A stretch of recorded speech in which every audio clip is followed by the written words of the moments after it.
Assalamualaikum warahmatullahi wabarakatuh. Perkenalkan, nama saya Dodi Ramadan dengan NIM 260-228-4772. Di sini saya akan presentasikan tentang pengelolaan air limbah di Kabupaten Banyumas. Untuk konten yang dalam presentasi kali ini yaitu satu, latar belakang masalah, dua, rumusan masalah, tiga, hasil temuan, empat, solusi yang ditawarkan, dan lima, refleksi pribadi. Sebelum presentasi dimulai, berikut adalah biodata dari diri saya sendiri. Nama panjang Dodi Ramadan, nomor HP 082 2345 10349 dengan gender laki-laki, tempat tanggal lahir Semarang 8 Januari 1999. Untuk status belum menikah dan agama Islam. Untuk pekerjaan sekarang yaitu dari April 2022 sampai sekarang saya bekerja di PT PLN Persero dengan jabatan atau job description-nya sebagai staf transaksi energi. Untuk yang pertama yaitu dari latar belakang masalah sendiri. Yang pertama yaitu kekeringan pada tahun 2023, beberapa daerah di Kabupaten Banyumas mengalami kekeringan yang cukup panjang. Yang kedua yaitu krisis air bersih. Jadi pada November 2024, 64 desa di 18 kecamatan di Kabupaten Banyumas mengalami krisis air bersih. Selanjutnya yaitu rumusan masalah. Untuk yang pertama, bagaimana cara mengatasi kekeringan. Untuk yang kedua, bagaimana cara mengatasi kondisi krisis air bersih. Hasil temuan yang saya temukan yaitu 49 kabupaten, 49 desa di Kabupaten Banyumas terdapat kekeringan. Sebagian rutin mendapatkan air bersih. Jadi sebagian warga di 49 desa di Kabupaten Banyumas masih terdapat kekeringan dan membutuhkan bantuan air bersih. Yang kedua yaitu kotornya sungai di Banyumas yang sangat memprihatinkan. Kondisi sungai di Kabupaten Banyumas dipenuhi oleh limbah rumah tangga yang disebabkan oleh orang-orang yang tidak bertanggung jawab membuang limbah-limbahnya ke sungai-sungai yang ada di Kabupaten Banyumas. Yang ketiga yaitu lumpur PLTA Merica mencemari Sungai Serayu. Ribuan ikan mati dan warga kesulitan air bersih. Jadi dari limbah PLTA Merica merusak ekosistem dan mencemari dari Sungai Serayu itu sendiri.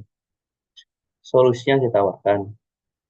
Solusi pertama yaitu Perda Peraturan Daerah nomor Peraturan Daerah Kabupaten Banyumas nomor 8 tahun 2015 tentang pengelolaan air limbah. Yang kedua itu perizinan. Izin membuang air limbah yang harus memenuhi persyaratan administrasi dan teknis. Yang ketiga yaitu SPAL DS, Sistem Pengelolaan Air Limbah Domestik setempat. Yang keempat yaitu IPAN atau Instalasi Pengelolaan Air Limbah.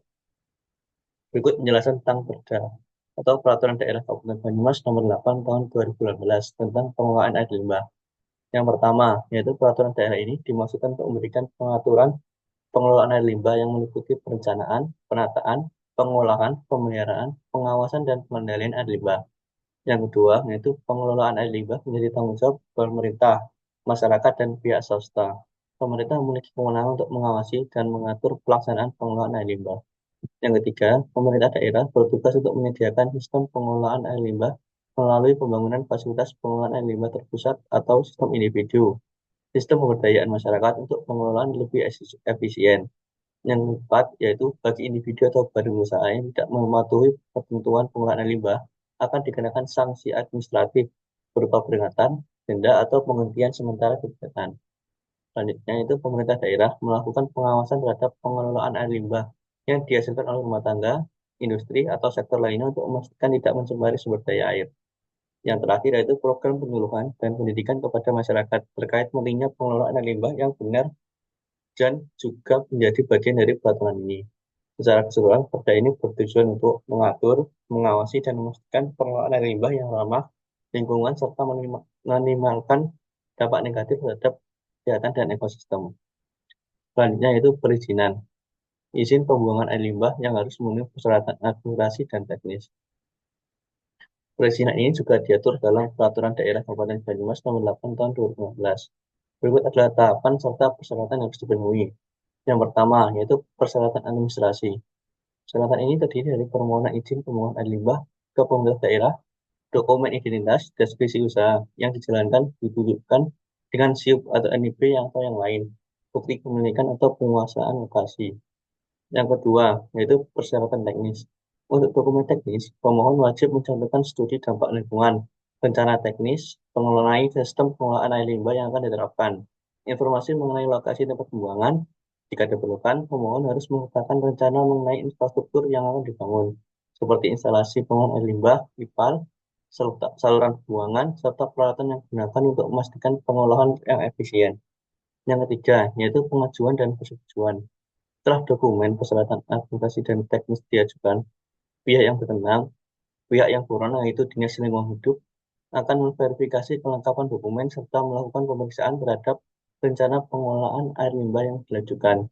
Jika pengajuan memenuhi seluruh persyaratan ditetapkan, izin pembuangan air limbah akan diterbitkan. Dalam beberapa kasus, pemeriksaan langsung di lapangan dan audit lingkungan mungkin dilakukan untuk memastikan bahwa pengolahan air limbah berjalan sesuai rencana. Yang ketiga itu SPAL DS. SPAL DS atau Sistem Pengolahan Air Limbah Domestik setempat. Sistem pengolahan limbah domestik setempat adalah sistem pengolahan air limbah yang diterapkan pada tingkat rumah tangga atau pemukiman, di mana air limbah domestik seperti limbah rumah tangga, air buangan dari kamar mandi, WC, dapur, dan sejenisnya dikelola secara terpisah dari sistem pengolahan limbah lainnya yang berskala besar. SPAL-BS bertujuan untuk mencegah pencemaran masyarakat, pencemaran lingkungan dengan pengolahan limbah domestik agar tidak mencemari sumber daya air dan menjaga kesehatan masyarakat. Yang terakhir atau IPAL atau instalasi pengolahan air limbah. Instalasi pengolahan air limbah atau IPAL adalah suatu sistem atau fasilitas yang dirancang untuk mengolah air limbah, baik domestik maupun industri, agar memenuhi standar kualitas yang ditetapkan sebelum dibuang ke lingkungan atau dimanfaatkan kembali. IPAL memiliki peran penting dalam mengurangi dampak negatif dari pencemaran air dan melindungi sumber daya laut serta masyarakat. Yang terakhir yaitu refleksi pribadi. Yang pertama, ground mindset. Setelah melakukan wawancara dengan salah satu pegawai DLH Kabupaten Banyumas, saya memperoleh insight bahwa banyak kalangan yang masih belum mengetahui pentingnya pengolah air limbah untuk keberlangsungan pemanfaatan air bersih. Di antaranya, masih banyak limbah rumah tangga yang masih tidak dipilah-pilah. Kemudian juga untuk limbah industri tidak diolah dengan tertib sesuai dengan ketentuan yang berlaku. Yang kedua itu awareness. Saya memahami tantangan yang dihadapi dalam pengelolaan air limbah. Tercemarnya air bersih oleh air limbah disebabkan oleh beberapa hal di atas. Hal ini dapat diukur dari kualitas pH air yang bertujuan untuk mengetahui kondisi keasaman. Skala berkisar antara 1 sampai 11, di mana nilai pH 1 sampai 7 termasuk kondisi asam, dan pH 7 sampai 11 termasuk kondisi basa, dan pH 7 adalah kondisi netral. Yang ketiga adalah collaboration. Pentingnya kolaborasi antara stakeholder dan masyarakat untuk menjaga kebersihan lingkungan, khususnya dalam hal pengelolaan air limbah, agar seluruh masyarakat bisa menikmati air bersih hingga esok. Selain itu, pemerintah juga harus aktif dalam proses edukasi kepada masyarakat akan pentingnya menjaga lingkungan. Proses edukasi ini mungkin bisa dilakukan secara menyeluruh melalui beberapa organisasi yang ada di masyarakat. Misalnya, dari kalangan ibu-ibu ada organisasi PKK atau Posyandu. Dari kalangan pemuda desa atau kalangan taruna juga bisa jadi opsi pemerintah dalam program kerja untuk menjaga lingkungan. Sekian presentasi dari saya. Assalamualaikum warahmatullahi wabarakatuh.